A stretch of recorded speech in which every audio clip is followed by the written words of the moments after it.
ಅಲ್ಲಮ್ಮ ಚೆನ್ನಾಗಳು.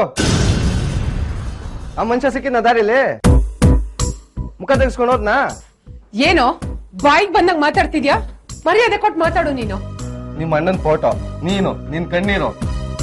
ಅಮ್ಮ, ನೀನ್ ಅಣ್ಣ ಅಂತ ಪ್ರೀತಿಯಿಂದ ಮಾತಾಡ್ಸಕ್ ಹೋಗಿರ್ತೀಯ, ಅವನು ನೀನು ಬಾಯಿಗೆ ಬಂದಂಗ್ ಬೈದ್ ಕಳ್ಸಿರ್ತಾನೆ. ನೀನ್ ಅವನ ಹತ್ರ ಮಾತಾಡೋದ್ ಬಿಡ್ಬೇಡ, ಅವ್ನ್ ನಿನ್ ಹತ್ರ ಮಾತಾಡಲ್ಲ. ಅವನ್ಗೆ ಹೇಳ್ದೆ ಅಕ್ರೆ ನಿನ್ಗೇನಮ್ಮ? ಅವ್ರನ್ನ ಯಾರು ಅಂತ ತಿಳ್ಕೊಂಡಿದ್ಯಾ ಮುರಳಿ? ನಿನ್ ಸೋದರ ಮಾವ. ಅವ್ನ್ ಏನೇ ಮಾಡಿದ್ರು ನನ್ನ ಅಣ್ಣ. ಅವನು ಇವನು ಅಂತ ಮಾತಾಡ್ತಾನೆ. ಹೌದೌದು, ದೊಡ್ಡ ಅಣ್ಣ ನಿನಗೆ.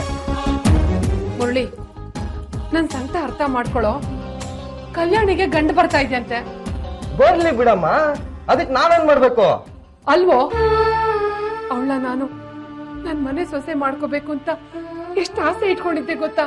ಏನು ಅವಳನ್ನ ನಾನು? ಅಮ್ಮ, ಅದು ಹೊತ್ತು ಅಮಾವಾಸ್ಯೆ ಒಟ್ಟಿಗೆ ಹೇಗ್ ಬರುತ್ತೋ ಆಗಿರ್ತಾಳ ಅವಳು. ನೀನ್ ಒಬ್ಳು ಒಪ್ಕೊಂಡ್ಬಿಟ್ರೆ ಸಾಕ, ನಾನ್ ಒಪ್ಕೊಳ್ಳೋದ್ ಬೇಡವಾ? ನೋಡಮ್ಮ, ಯಾವನೋ ತಿರುಪತಿಗೆ ಹೋಗಿ ಪಾದಯಾತ್ರೆ ಮಾಡ್ಕೊಂಡು ಪುಣ್ಯ ಪಡ್ಕೊಂಡ್ ಬಂದಿರ್ತಾನಲ್ಲ, ಅಂತವನಿಗೆ ಗೋವಿಂದ ಅಂತ ಮದುವೆ ಮಾಡಿ ಕಳಿಸ್ಲಿ.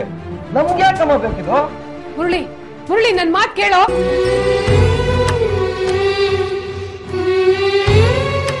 ಅಯ್ಯೋ ದೇವ್ರೆ, ನಮ್ಮೆರಡು ಮನೆನ ಒಂದು ಮಾಡೋದೇ ಇಲ್ವಾ ನೀನು? ಕಲ್ಯಾಣಿ